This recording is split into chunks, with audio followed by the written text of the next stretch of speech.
అమ్మా అమ్మా అంటూ తన 6 ఏళ్ల చిన్న పిల్లవాడు శ్యాము అమ్మని పిలుస్తాడు.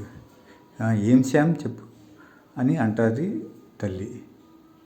శ్యామ్ అంటాడు, అమ్మా నాకు ఈరోజు ఇంకొక స్కూల్ బ్యాగ్ కొనిపించుకుంటాను నాన్న వచ్చిన తర్వాత. ఎందుకు, నీ దగ్గర ఆల్రెడీ ఉంది కదా, అది బాగానే ఉంది కదా. లేదు, నా నా ఫ్రెండ్ గిరీషు ఈరోజు ఒక కొత్త బ్యాగ్ పట్టుకొని వచ్చాడు, అది నాకు చాలా నచ్చింది. అవునులే, కానీ నీకు ఆల్రెడీ బ్యాగ్ ఉంది, చిరిగిపోలేదు, శుభ్రంగా ఉంది, ఇది కొని 2 నెలలే అయింది కదా అని తల్లి అంటుంది. లేదు మమ్మీ, నాకు వాడితో చెప్పాను, నేను కూడా మా నాన్నతో ఇది కొనిపించుకుంటానని.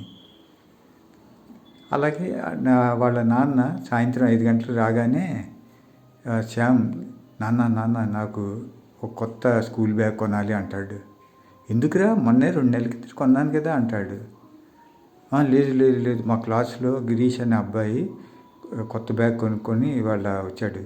ఏమో వాళ్ళ అబ్బాయిది ఆ బ్యాగ్ పాడైపోయి ఉండొచ్చేమో ఇంతకుముందు. అవును, పాడైపోయింది అనుకో, అయినా సరే నాకు నువ్వు కొత్త బ్యాగ్ కొని ఇవ్వాలి అంటాడు. అయితే తండ్రి ప్రస్తుతానికి పిల్లవాడిని కోంపడక ఏమనక, అలాగే చూద్దాంలే, సాయంత్రం వెళ్దాం, ఇప్పుడు 4 గంటలైంది కదా, 6 గంటలకు వెళ్దాం అని అంటాడనమాట.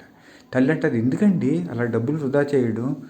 లేదు, వాడు అడిగాడు కదా, తీసుకెళ్దాం అని చెప్పేసి తండ్రి సముదాయిస్తాడు. అలాగే కొంతసేపు ఫ్రెష్ అయ్యి స్నానం గట్రా చేసి పిల్లవాడిని, ఓకే 6 గంటలైంది వెళ్దాం పద అంటాడు తండ్రి. శ్యాము తండ్రి ఇద్దరు కలిపి బజార్కు బయలుదేరుతారు. బజార్లోని ఆ షాప్కి తీసుకెళ్తారనమాట. షాప్కి తీసుకెళ్ళి, చూడు నీకు ఏ బ్యాగ్ నచ్చింది అంటారు. అక్కడ రకరకాల అందమైన బ్యాగులు ఉన్నాయన్నమాట. అందులోని 2-3 సెలెక్ట్ చేసుకుంటాడు. అందులోని 2-3లోని ఫైనల్గా ఇంకొకటి సెలెక్ట్ చేసుకుంటాడు. దాని ధర ఎంత అని దుకాణం వాళ్ళని అడిగితే 350 రూపాయలు అని చెప్పారు. అలాగే కొనేద్దామని అన్నాడు. అమ్మ, 350 రూపాయలు నాన్న, పర్వాలేదు, నువ్వు అడిగేవు కదా, ఏముంది 350 రూపాయలు. నేను అనుకున్నాను ఈ డబ్బును కొంచెం దాచి కొన్నాళ్ళ తర్వాత నీకే ఇంకేమైనా చదువుకి ముందు ఉపయోగపడతాయని ఆలోచించాను. కానీ నువ్వు అడుగుతున్నావు కదా అని నేను మరి నీకు ఇబ్బంది పడ్డం ఎందుకని కొంటున్నాను అంటాడు.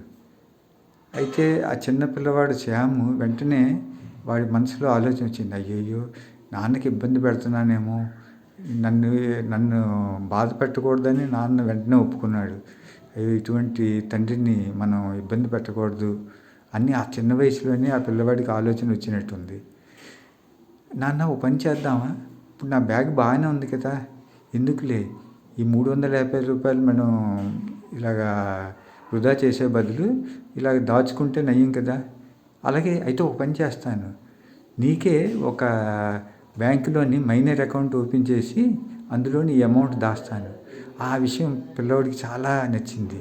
అలాగే నాన్న, చాలా మంచి ఐడియా చెప్పావు, ఇలాగ పొదుపు చేసుకుంటే నాకే మంచిది కదా, అలాగే అని పిల్లవాడు తండ్రితో అంటాడు.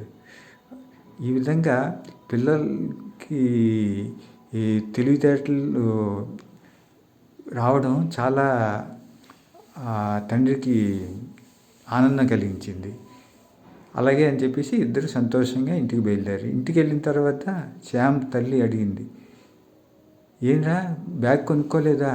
వద్దు మమ్మీ, డబ్బులు వృధా చేయడం ఎందుకు, పాపం నాన్నగారు నన్ను బాధ పెట్టడం ఇష్టం లేక బ్యాగ్ కొనడానికి తీసుకెళ్ళారు, కానీ 350 రూపాయలు అంత డబ్బు చెప్పగానే నాకు బాధ వేసింది. అయ్యో, నాకు బ్యాగ్ ఉంది కదా, పాపం నాన్న నన్ను బాధ పెట్టకూడదని నేను అడిగింది కొంటున్నారు, ఎందుకు వృధా చేయడం అనుకున్నాను. అయితే నాన్నగారు నాకు ఈ 350 రూపాయలు బ్యాంకులో దాస్తామని చెప్పారు, మైనర్ అకౌంట్ ఓపెన్ చేసి. ఎంత మంచి ఐడియా నాన్నగారు ఇచ్చారు. నాన్నగారి మాట వినాలి, అమ్మ మాట వినాలి, అప్పుడే అలాంటి పిల్లల భవిష్యత్తు ఉజ్వలంగా ఉంటుంది.